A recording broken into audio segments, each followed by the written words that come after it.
Le Kremlin passe de la parole aux actes. Après la visite à Moscou en 2017 de 12 ministres des Affaires étrangères des pays africains, le chef de la diplomatie russe, Sergueï Lavrov, vient en effet de boucler une tournée africaine.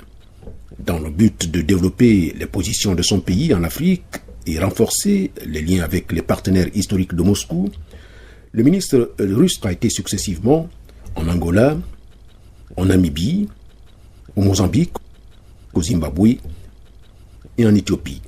Tous ces pays ont été en effet des alliés incontournables de l'ex-Union soviétique en Afrique durant la période de la guerre froide. Tout d'abord l'Angola. Grâce au soutien accru de Moscou, le mouvement populaire de libération de l'Angola, MPLA, parti au pouvoir, ce pays lusophone a non seulement pu se libérer du colonisateur portugais, mais aussi vaincre l'interventionnisme sud-africain du régime d'apartheid allié à la CIA qui soutenait à l'époque l'Union nationale pour l'indépendance totale de l'Angola, UNITA de Jonas Savimbi.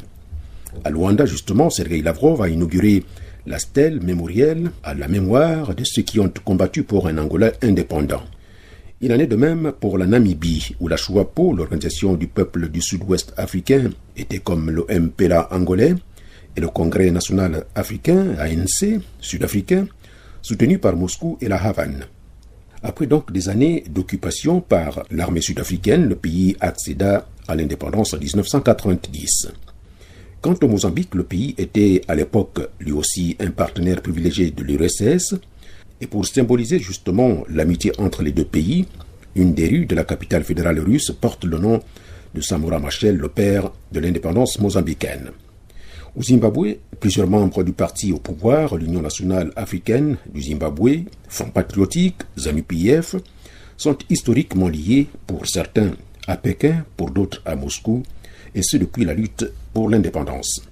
Enfin, concernant l'Éthiopie, au-delà d'avoir été un des principaux alliés africains de l'URSS au temps de la guerre froide, ce pays partage des relations historiques et spirituelles avec la Russie, et ce depuis l'époque des tsars.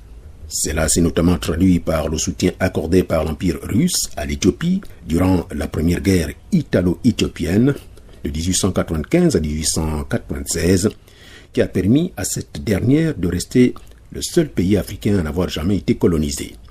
Autre point important, Addis Abeba, la capitale éthiopienne, accueille le siège de l'Union africaine avec laquelle la Russie souhaite développer ses relations.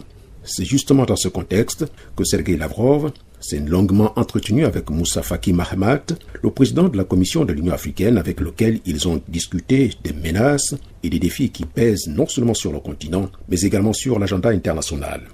Cette tournée de 5 jours sur le continent avait donc pour objectif d'intensifier les liens sur plusieurs axes, trouver de nouveaux terrains pour des efforts communs dans les domaines commercial, économique, gazier, scientifique, technique, l'éducation et la formation, humanitaire, militaire et bien d'autres. Sergueï Lavrov a aussi mis à profit son séjour afin d'aborder avec ses interlocuteurs africains la lutte contre toute forme de terrorisme dans les régions du Sahara, du Sahel, dans la Corne de l'Afrique et dans les Grands Lacs. À chaque étape, Sergueï Lavrov a prôné que tous les problèmes africains devraient être réglés par les Africains eux-mêmes selon le principe « aux problèmes africains, une solution africaine ».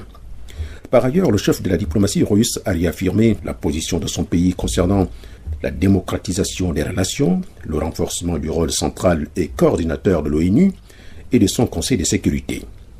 Dans ce contexte, Sergueï Lavrov a souligné lors des pourparlers avec le président de la Commission de l'Union africaine que l'objectif le plus important est, selon la Russie, de parvenir le plus rapidement possible à un consensus sur la réforme du Conseil de sécurité de l'ONU pour que les pays émergents soient mieux représentés au sein de cet organe responsable de la paix et de la sécurité internationale.